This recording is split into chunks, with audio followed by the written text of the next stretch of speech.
यह घटना बिल्कुल मैं कल्पना भी नहीं कर सका कि इतनी बड़ी घटना हो सकती है और बीजेपी इस तरीके से दुष्टई करे, धुरतई करे, यूज करके अपमानित करे। तो अब इस अपमान के बाद तो वो चिराग जी समझे। मैं इतना समझता हूँ, परिवार और चिराग जी जब भी संकट में होंगे हम मिलने तो आएंगे ही ना। परिस्थितियाँ चिराग जी को इस मोड़ पर खड़ा कर दी कि लीडर तो हो ही गए और संघर्ष करने की भी ताकत बना दी। नमस्कार, द इंडिया टॉप देख रहे हैं आप और मेरा नाम शशांक पांडे है। दिल्ली का 12 जनपद का रोड चिराग पासवान से अब ले लिया गया है। खाली कराने के बाद लगातार चिराग पासवान अभी पटना में है और लगातार सभी राजनीतिक दल उनसे मिलने आ रहे हैं। राजद के बाद अब पप्पू यादव भी चिराग पासवान से मिलने आए थे। पहले देखिए क्या कुछ कह रहे हैं चिराग पासवान से मिलने के बाद पप्पू यादव। चिराग, मैंने उस वक्त भी कहा कि मेरा बहुत ही व्यक्तिगत और पारिवारिक रिलेशन रामविलास जी और मेरे रिश्ते बहुत ही पिता और पुत्र वाला रहा।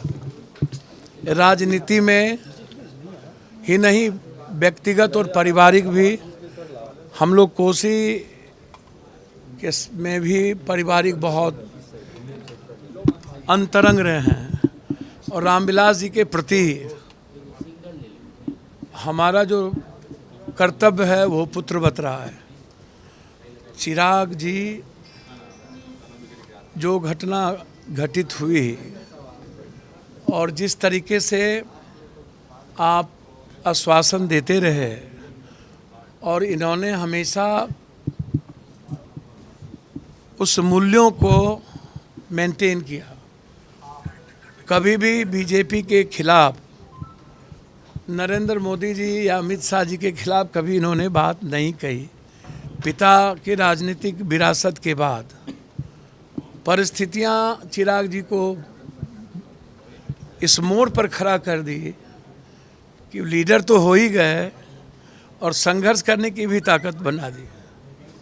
अब मुझे लगता है कि बीजेपी ने बाबा साहब अम्बेडकर की तस्वीर और रामविलास जी की तस्वीर, जिस तरीके से आप पद्मश्री देते हो रामविलास जी को, और उसके बाद ऐसी कौन सी चीज़ें आ गई। आप तो आरएसएस से लेके सबको फ्री में घर दिए हुए हो, और कौन सा ऐसी आफत आ गई कि उस घर से वहाँ जगजीवन बाबू की स्मृति है, कई लोगों की स्मृति है।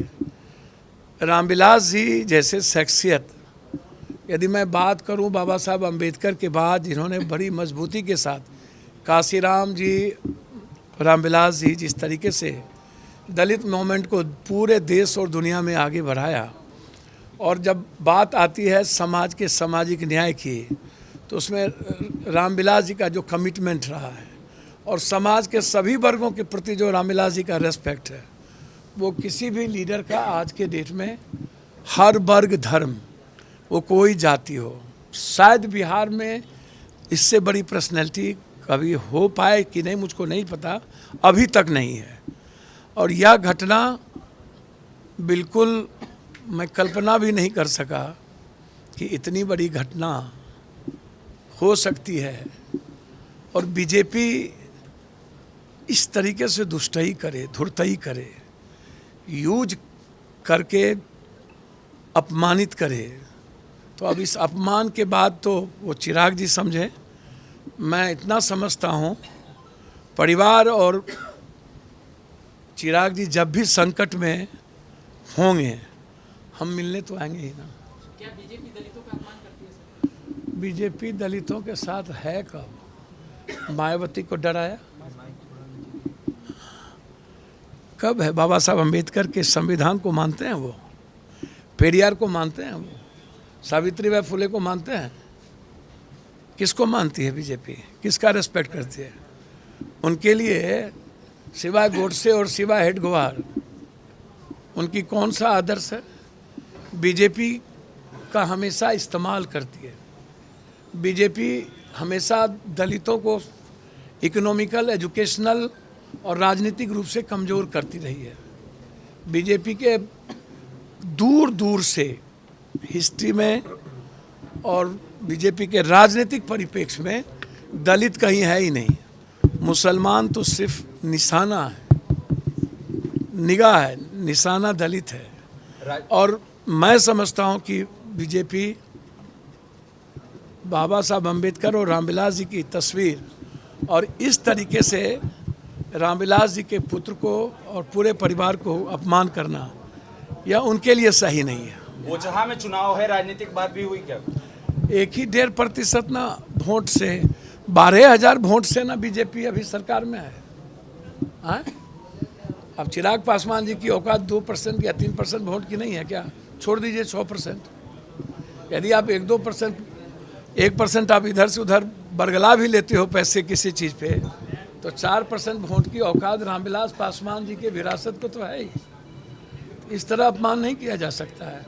और 4% में कहाँ औकात पे आ जाओगे, इसको क्यों नहीं देखते हो? बिहार की राजनीतिक परिस्थितियों पर बातचीत हुई है पप्पू यादव जी? भैया गठबंधन की क्या तैयारी है? भैया हम बहुत अभिन्न हैं, अंतरंग हैं, चलेंगे। आप बस समय आने दीजिए, आपको पता चलेगा। तो सुना आपने, साफ तौर पर पप्पू यादव ने कहा कि वो एक बंगला था और वो छोड़ देते चिराग पासवान के पास तो क्या हो जाता। ऐसे भी भाजपा ने कई लोगों को फालतू में ही बंगला देकर रखा हुआ है, लेकिन चिराग पासवान तो सांसद थे और वो भी उनके पुत्र हैं जिन्होंने बिहार ही नहीं पूरे देश के दलितों का नेता है स्वर्गीय रामविलास पासवान 32 साल तक उस आवास में रहे, लेकिन अब जैसे हैं वो इस दुनिया को छोड़कर चले गए, वो आवास उनसे छीन लिया गया है। ये बिल्कुल सही नहीं है। वहीं दूसरी तरफ ये भी जब पूछा गया कि क्या बिहार के राजनीतिक परिप्रेक्ष्य में इस मीटिंग को कैसे देखा जाए, तो उन्होंने कहा कि हम दुख की घड़ी में हमेशा चिराग पासवान के साथ खड़े थे और खड़े ही रहेंगे। अब देखने वाली बात ये होगी कि पप्पू यादव की इस मुलाकात के बाद बिहार की राजनीति में क्या खिचड़ी पकती है। ऐसे ही तमाम खबरों के लिए जुड़े रहे हमारे साथ और देखते रहें द इंडिया टॉक।